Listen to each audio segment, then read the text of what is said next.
Olá, seja muito bem-vinda, seja muito bem-vindo. Você está no podcast Educação em Destaque, o seu programa semanal sobre educação, né? O nosso assunto preferido aqui, produzido direto de Brasília.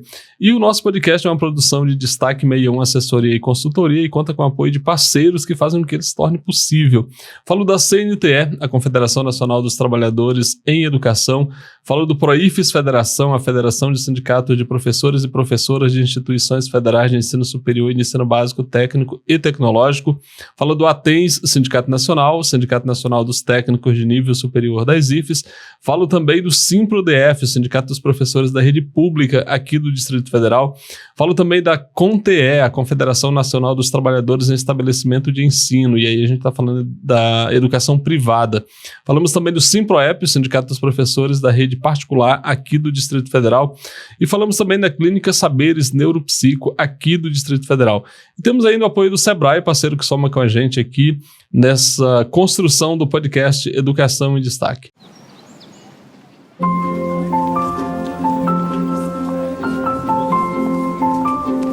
Vamos, filha. Aqui tá muito bagunçado, depois a gente volta, tá? Amor, você sabe que essa loja sempre foi meu sonho, né? Mas eu queria dar mais um passo, ampliar. Mas não temos dinheiro, né? Ué, vamos pegar crédito. Só que tem tanta oferta e eu fico inseguro. Eu preciso de orientação. Eu queria dar mais um passo, ampliar. Vamos pegar crédito. Eu fico inseguro.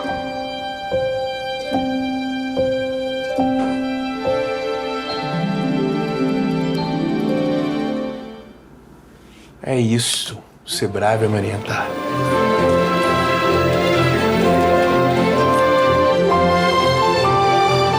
Mamãe, é esse que eu quero. Na hora de dar o próximo passo no seu pequeno negócio, acredite e conte com a orientação de um parceiro. Procure o Sebrae. E aí eu vou te pedir para fazer aquilo, né, que a gente pede sempre no início de todos os programas. Se você está chegando por aqui agora e ainda não é inscrito ou inscrita, aproveita e se inscreve aí no canal, é de graça, né? Aciona o sininho para ser informado sempre que a gente subir um conteúdo novo por aqui. O que a gente faz sempre é sextas-feiras ao meio-dia, portanto, toda sexta-feira ao meio-dia a gente tem um programa novo tratando sobre educação, porque esse é o seu podcast Educação em Destaque.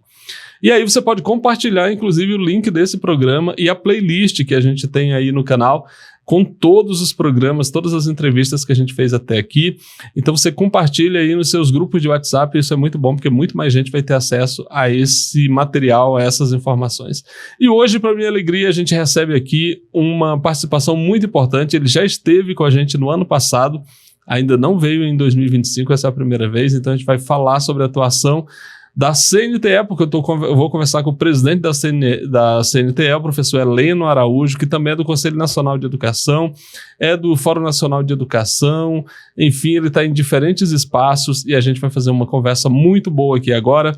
E aí, então, você, se não é inscrito, aproveita e se inscreve, já compartilha esse link e fica aqui com a gente nessa conversa, tá certo? Então, é isso. Professor Heleno, muito obrigado pela presença no nosso programa mais uma vez, agora em 2025, a primeira vez, rapaz. Francisco, eu que agradeço estar aqui conversando com você sobre educação, né? Destaque sempre nacional e permanente nas nossas vidas, e dialogar aqui com todas as pessoas que nos acompanham. Professor Heleno Araújo, então, eu gostaria de começar essa nossa conversa. Quando você esteve aqui da outra vez, a gente contou sobre a sua história, então você aí que quer saber mais sobre a história do professor Heleno, vai encontrar aqui no podcast, na nossa playlist, vai ali num programa lá com o professor Heleno, você vai ter toda a trajetória dele. E hoje nós vamos falar, eu gostaria de começar perguntando sobre a sua atuação no Conselho Nacional de Educação. Ao longo de 2025, o que aconteceu de importante nesse espaço, que, como a gente sabe, é muito importante para a educação brasileira. Você é membro titular do Conselho Nacional de Educação. Eu gostaria de saber o que nós temos ali esse ano que você considera muito importante de trazer para o nosso público aqui. Verdade, né? Completamos o primeiro ano de mandato no Conselho Nacional de Educação. Assumimos em agosto de 2024. Tive a oportunidade de ser escolhido pelos companheiros lá, os membros do Conselho, como vice-presidente da Câmara de Educação Básica. E durante esse período de um ano nós tivemos muitas ações. Acho que tivemos um resgate do Parecer 50, que tratava, né, da questão do autismo, da questão da pessoa com deficiência, que tentamos recompor e fazer um trabalho bem dialogado com os movimentos. Além de tratar da educação de jovens e adultos, a educação em tempo integral, Então, todo um trabalho que produziu resoluções em temas estratégicos importantes para a educação. Formamos grupo de trabalho para pensar os 200 dias letivos. Temos muitas dificuldades e recebemos a demanda de que em alguns locais, ou por questão de uma operação policial, que muitas vezes fecha as escolas, ou mesmo as questões climáticas, que deixam os alunos sem aulas, e a dificuldade de repor esses 200 dias. Então, criamos um fórum de debate sobre o tema, provocado também pelo Ministério Público de São Paulo sobre essa questão, além de tratar do tema das questões ambientais. Então, tem uma comissão especial tratando disso, e o papel fundamental do Conselho. Também estou presidindo uma comissão que trata do Plano Nacional de Educação, para poder a gente fazer o acompanhamento desse processo. Então, foi um ano intenso, o mandato nosso é de 1 ano, e aí fechamos o primeiro ano com uma notícia boa também, né? Nós tínhamos a conselheira Pilar, que era presidente da Câmara de Educação Básica, ficou só um mandato e conseguimos eleger a conselheira Givana Silva, que é quilombola. Então, a primeira quilombola a presidir a Câmara de Educação Básica do Conselho Nacional de Educação. Eu continuo contribuindo na vice-presidência, então isso mostra um diferencial, né, nessa composição do Conselho e essa disposição que encontramos sempre também no governo Lula de atender aqueles que mais precisam, né, que estejam à frente discutindo as políticas educacionais, como os quilombolas, indígenas, ribeirinhos e tantos outros que são citados no documento final da CONAI 2024. Olha, tá aí uma informação muito importante, uma quilombola, né, pela primeira vez assumindo essa presença na Câmara de Educação Básica, o que a gente sabe tem um impacto muito grande no país, porque, afinal de contas, a gente tem um universo aí de estudantes nessa faixa e também de educadores e que são diretamente, então, impactados pelas discussões ali do Conselho Nacional de Educação. Professor, você falou aí também do acompanhamento que vocês fazem na discussão ambiental e esse ano o Brasil assume aí uma liderança na discussão sobre as questões climáticas por conta da COP30, que vai acontecer em Belém agora no próximo mês de novembro. Como é que essa discussão passa lá no Conselho? Existe algum acompanhamento desse debate? Vocês se deslocam para a região, estão acompanhando, vão participar da COP? Como é que está isso dentro do Conselho? Também vamos participar, integrado com a política da Secretaria-Geral da Presidência da República, que criou o Fórum de Participação Social, e dentro do Fórum de Participação Social criou um grupo de interconselhos.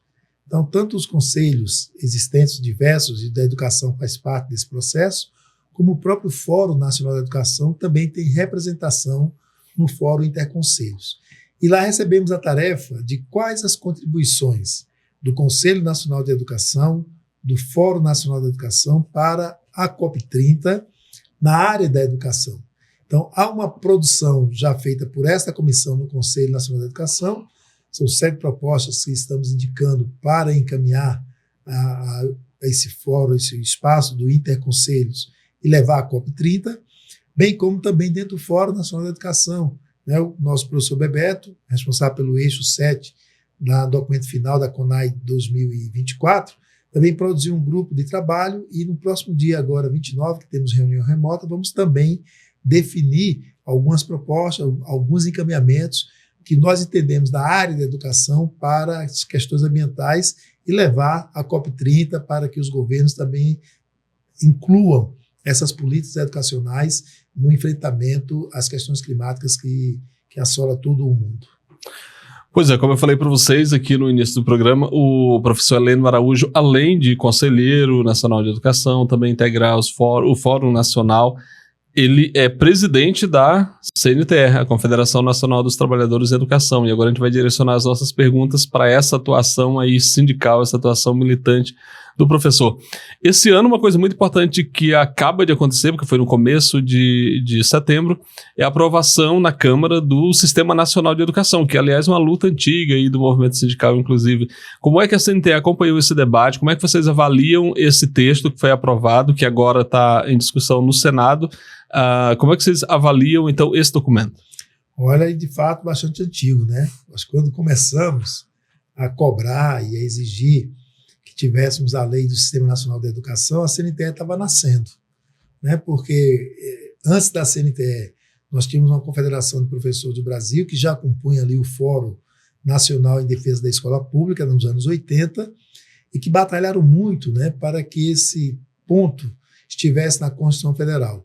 e chegou, foi colocado em 1988, foi dado um prazo de 1 ano para a criação da lei do Sistema Nacional de Educação, que seria em 1989, ano que foi criada a CNTE, e depois de 36 anos, nós temos aprovado aí um projeto na Câmara que veio do Senado. Então, ele foi aprovado no Senado em 2023, agora aprovado na Câmara, o que passou pelas 2 casas.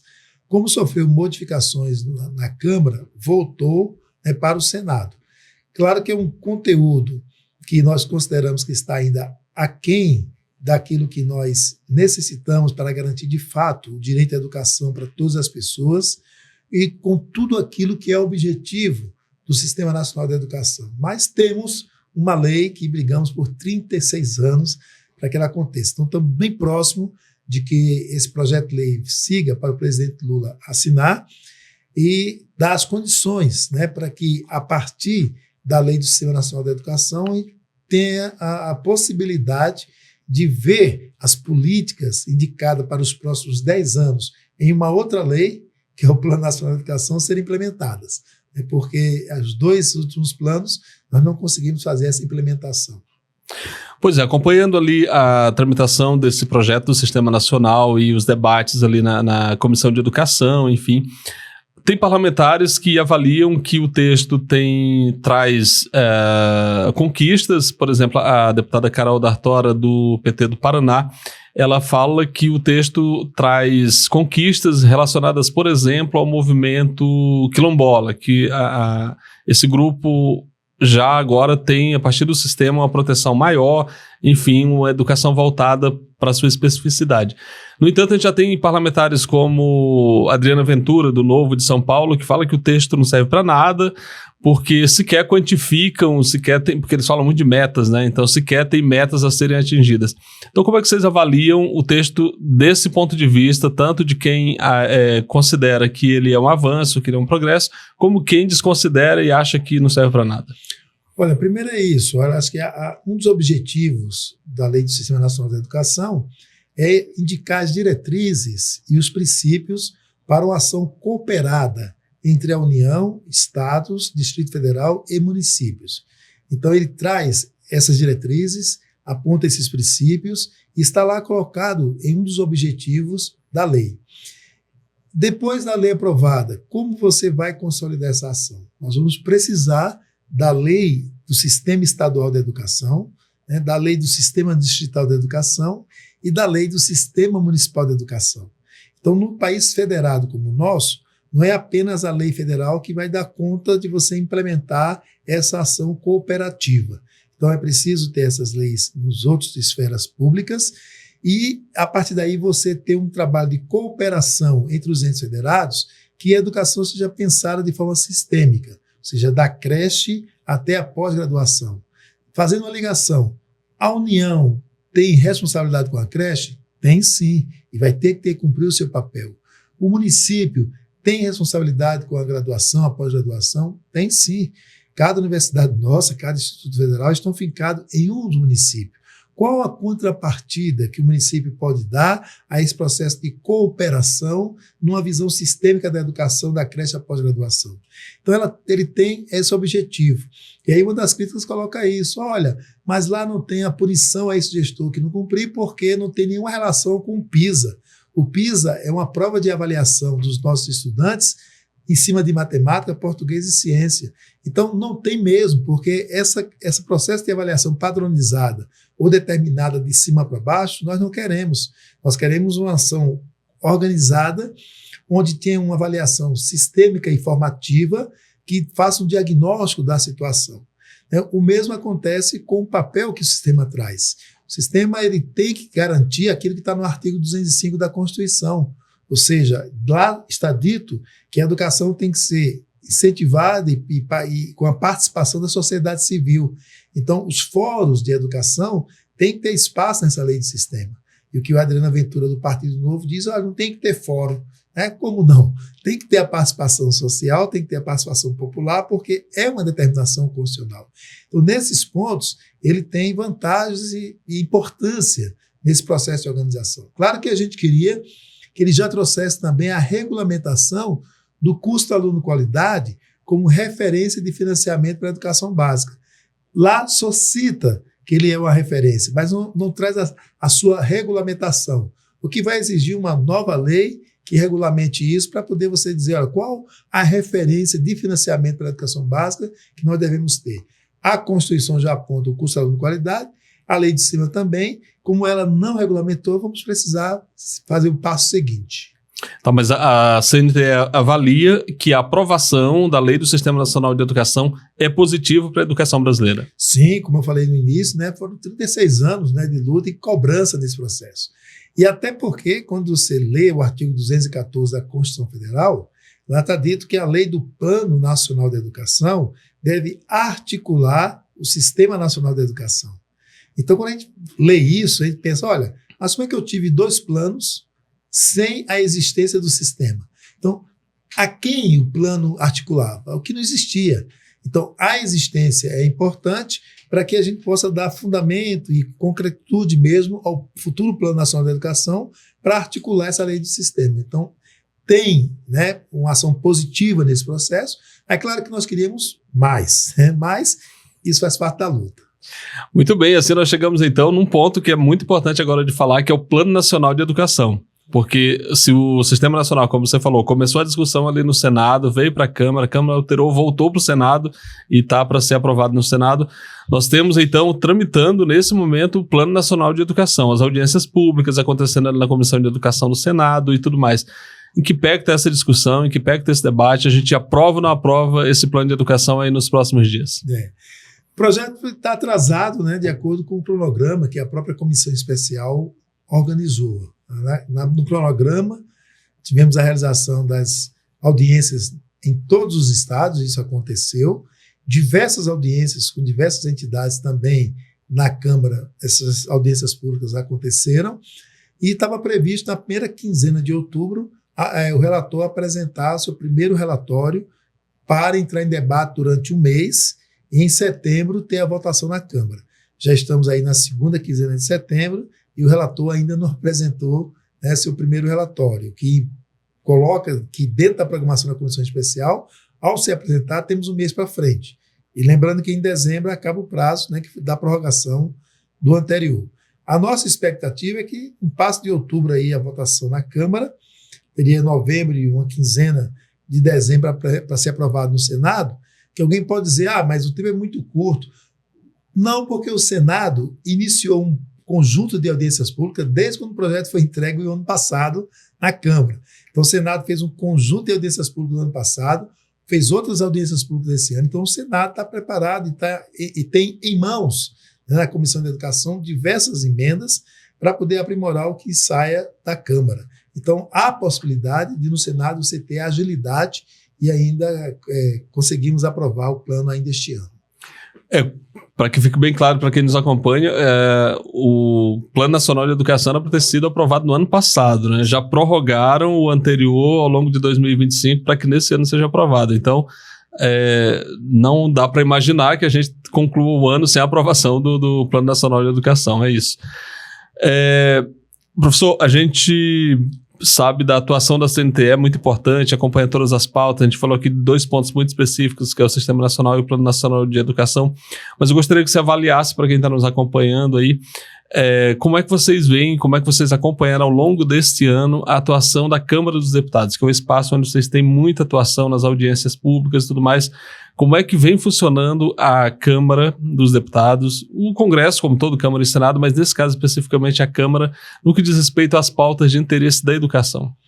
Olha, continua bastante complicado, né? Nós tivemos aí um período muito difícil, né? Em 2016, o Congresso Nacional aprovou uma emenda à Constituição que retirou recursos da educação. Então, quem trabalha com esse tema de financiamento da educação ou quem tem curiosidade de ver o gráfico, vai verificar que em 2014, quando aprovamos o PNE, tinha indicação de chegar em 2024 aplicando 10% do PIB. E lá em 2014 já se aplicava 6%. Então era para crescer até 2020 com 7% e mais 3% até 2024. Quando você olha o gráfico de financiamento da educação, você vê lá em 2021 que baixou para 4,5%. devido a essa emenda constitucional 95 de 2016. Então, você, ao invés de avançar, você teve um retrocesso nesse período. Depois, nas eleições de 2018, o retrocesso foi maior. Você teve um governo que não estava nem aí para a educação. Um governo com mandato de 4 anos, que indicou 5 ministros de educação, não funciona. A ideia era não funcionar. E por isso nós tivemos uma regressão muito forte. Hoje, quando olhamos para o Congresso, você vê pautas sendo aprovadas de projetos de 2019, projetos de 2021, daquele período onde o governo não estava nem aí com a educação, e que são temas, né, que terminam prejudicando a educação. Por exemplo, você pensar a PEC 169, que é de 2019. Essa PEC, essa proposta de emenda à Constituição 169, é que tenta descaracterizar a profissão de professor e professora, porque ela quer mudar a Constituição para dizer o seguinte: olha, qualquer um de qualquer profissão também pode ser professor. Então isso fragmenta demais quando você olha os dados mostrando que aquela escola ou aquele professor que tem um trabalho exclusivo numa única escola, o rendimento do aluno é melhor. Então são dados de pesquisas, né, mostrando claramente que a dedicação em um único vínculo empregatício, em uma única escola, melhora o desempenho dos estudantes, melhora a saúde do professor e você tem um desempenho melhor no processo educacional. E aí você vê na pauta sendo aprovado coisas que é absurda nesse processo. Além, claro, das pautas que têm influência sobre a educação. Você vê que nós conseguimos barrar no Congresso a PEC 32, que tratava da reforma administrativa do governo passado, e agora você tem um grupo de trabalho pensando em formular uma nova PEC da reforma administrativa, que reduz o papel do Estado, que retira a possibilidade do acesso às políticas públicas da população, ou seja, com a intenção de entregar os serviços públicos ao setor privado. Então, é uma batalha que você tem no Congresso Nacional que vai ganhando corpo e ganhando uma dimensão maior do que uma lei do Sistema Nacional da Educação, do que uma lei do Plano Nacional da Educação, do que a lei de um piso salarial para o conjunto da categoria, do cuidado com a carreira dos profissionais da educação, temas mais importantes. Você pensar a infraestrutura das escolas que são debilitadas, são escolas públicas, e você não vê uma ação mais concreta de como é que vamos garantir recursos suficientes para ter uma escola equipada e em condições de manter o aluno estudando e barrar um pouco, ou reduzir a zero a evasão escolar, né, que levou a termos 80 milhões de brasileiros e brasileiras que não conseguiram concluir a educação básica. Então, esses elementos, tudo passa pelo Congresso Nacional, e se não tiver um foco, né, nesse direito, a gente termina perdendo essa perspectiva de fazer com que o Estado brasileiro cumpra o seu dever de garantir o direito à educação para todas as pessoas. Então, falando especificamente com relação à reforma administrativa, né, da PEC 32 lá do governo passado, e que agora existe a ideia, porque a gente sabe que o presidente da Câmara, Hugo Mota, criou um grupo de trabalho, chamou o deputado Pedro Paulo para coordenar e relatar, na verdade, esse grupo de trabalho na perspectiva de apresentar um relatório ali do que eles consideram como sendo uma proposta de reforma administrativa. Isso estava previsto para apresentar esse relatório no começo do mês passado, não aconteceu, na volta do recesso não aconteceu, até agora o texto é desconhecido, esse relatório desse grupo de trabalho. Então, nesse caso, eu pergunto como é que a entidade, a CNTE, se coloca nesse debate relativo à reforma administrativa, sendo que sequer tem um texto para que possa se contrapor ou até, em certa medida, concordar, se for o caso, porque como não existe o texto, não dá para saber se é para negar ou se é para concordar. Mas como é que vocês, então, enquanto entidade, fazem esse debate, esse enfrentamento nesse momento junto à categoria? Acho que o que aconteceu agora no domingo, 21 de setembro, né, com a ocupação das ruas em todo o Brasil contra medidas aprovadas pelo Congresso Nacional, nos deixa mais ainda em alerta. Né? O que é que pode sair de lá? O que é que pode ser cometido? Não tem, mas não existe um documento ainda da reforma administrativa. Tá, mas teve um grupo de trabalho que fez umas escutas, né, até meio distorcidas, né? Você pegava 14 entidades dos trabalhadores para falar cada um 3 minutos, né? Pegava metade dos empresários para falar 15, e isso pode levar aqueles que falaram mais, colocar mais propostas dentro de um texto que nós não conhecemos, mas ouvimos e fizemos a leitura da entrevista, né, do relator lá, do Pedro Paulo, lá sobre o que trata esse tema. E quando a gente olha o que ele fala sobre isso, nos preocupa bastante nesse processo. Por isso a CNTE está junto com outras entidades dos serviços públicos, né, CNTE, Proifes e tantas outras entidades nesse processo, já fazendo um trabalho de atuação contra o que pode vir, que o que pode vir não é bom.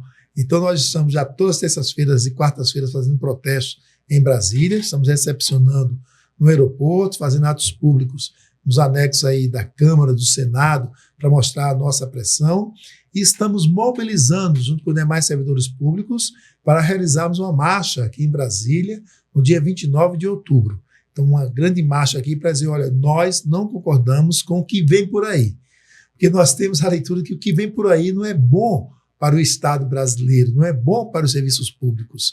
Nós, da educação básica, sofremos muito. Olha, educação é uma política que ela necessita de um processo de continuidade. Eu, quando estava em sala de aula, porque agora estou liberado para o movimento sindical, era uma alegria enorme poder pegar um aluno lá na 5ª série, que antes era 5ª, agora é 6ª, e poder acompanhar até a 8ª série, ou seja, agora pegar da 6ª até o 9º ano. E você percebeu o crescimento desse estudante e a sequência do trabalho. Hoje em dia, mais da metade dos professores não podem fazer isso porque são temporários. Então, eles ficam 2 anos, aí tem que sair. Aí dá um tempo, aí volta para ficar mais 2 anos. Ele não consegue acompanhar a vida do estudante. E cada mudança que você faz de professor, você mexe com a estrutura da turma. Você perde esse vínculo que a educação exige para que você tenha, de fato, sucesso no seu trabalho, que é o quê? Que o aluno crescer e aprender ao concluir o fundamental, ao concluir o ensino médio. Não só aprender, né? Está em condições de exercer a sua cidadania, está em condições de ingressar no mundo do trabalho, né? Ou seja, ser um cidadão, né, preparado para a idade maior que está chegando. E isso a escola não está conseguindo cumprir devido a essas políticas que envolvem a ideia de um Estado mínimo, de um Estado que não tem que cuidar das pessoas, de um Estado que a educação cada um procure a sua. Então nós não admitimos e não aceitamos que qualquer proposta venha a reduzir o tarefa, o papel do Estado nas políticas que é direito do cidadão e da cidadã. Por isso estamos mobilizados com as demais entidades. Professor, para concluir, o Ministério da Educação, hoje, quando a gente observa ali as ações do Ministério, uma ação que sobressai e que salta aos olhos aí é o programa Pé de Meia, que é voltado exclusivamente para a educação básica para os jovens, os adolescentes e jovens que estão ali concluindo o ensino médio, ou melhor, que estão no ensino médio. Gostaria de saber como é que, passado mais de um ano já da implementação desse programa, eu gostaria de saber como é que a CNTE avalia o programa, se vocês têm informações, relatos aí do Brasil inteiro, como é que isso está impactando aos estudantes e, sobretudo, naquele que é o objetivo dele, que é a permanência desse estudante na escola. Isso, nós temos aí no ciclo, né, do ensino fundamental, nós vamos pegar os anos finais, né, são 4 anos e mais 3 anos do ensino médio, então 7 anos aí de ação para poder a gente verificar o impacto disso. O que é que nós temos levantado historicamente é que, passado 10 anos de uma política, por exemplo, de educação em tempo integral, que alguns estados já desenvolveram, nós tivemos um número maior de estudantes sem estudar e sem trabalhar. Ou seja, a educação em tempo integral, ou a formação integral como deveria ser feita, não deu conta de atender a nossa juventude. Acho que o programa Pé de Meia vem no sentido de reduzir esse processo. Eu falo reduzir porque ele não alcança ainda o universo dos estudantes que precisam desse incentivo para permanecer na escola. Mas alcança aí um grande número de estudantes, pelo tamanho que é o nosso país, e que nós vamos ter que ver mais à frente, né, se de fato ele permaneceu na escola e a gente conseguiu reter ali aqueles estudantes com esse incentivo, com essa forma de, olha, você não pode ficar na escola o tempo todo, o tempo integral, porque você precisa ajudar a família a se manter. Esse recurso é para poder ajudar nesse processo. Então, com isso, vamos ter o maior número de estudantes concluindo o ensino médio. Então, isso vamos avaliar mais para frente, mas a repercussão que nós sentimos na base, né, nos estados, né, que tem o ensino médio, como a gente dita, é de boa repercussão, né, de agradar aos estudantes essa possibilidade e de dar as condições para que permaneçam. Agora precisa ampliar para chegar nesse universo necessário, tentar trabalhar a perspectiva de trazer os que foram tirados antes. Nós temos 68 milhões acima de 18 anos de idade que não conseguiram concluir a educação básica, que é um direito. Então, como é que a gente consegue ampliar essa política para também atrair esses que estão fora e concluir os seus estudos? Porque, com certeza, uma sociedade mais estudada, uma população mais estudada, com mais anos de estudo, muda a qualidade de vida de todos nós, né? Então, isso é importante nessa política. Ela é positiva, ela está tendo uma repercussão, mas vamos ter que esperar alguns anos mais para ver se, de fato, ela tem o resultado que nós esperamos que tenha, até vinculando com o que o Conselho Nacional de Educação aprovou, né, que foram as diretrizes operacionais para a educação, formação integral em tempo integral, também com incentivo financeiro para que estados e municípios façam isso, não só no ensino médio, mas também no ensino fundamental, que a LDB já aponta isso desde 1996. Então, são incentivos e ações que precisam atuar de forma integrada, né, uma política de formação integral, um pé de meia, uma permanência, uma valorização dos profissionais, um único vínculo para que ele possa ter mais tempo para se dedicar e você também contribuir com esse processo de estimular o estudante a permanecer na escola.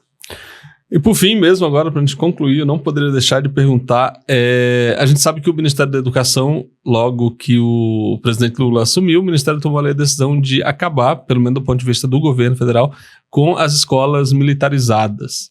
No entanto, vários estados continuam implementando essa política, né, de militarizar escolas. Gostaria de saber como é que a CNTE acompanha isso, como é que é esse quadro nesse momento e a avaliação política que a entidade faz dessa prática. Isso é uma prática absurda, né? Uma prática sem base legal nenhuma. É por isso que aqueles estados que implementam essa política, junto com a entidade filiada nossa local, estamos com ações no Supremo Tribunal Federal.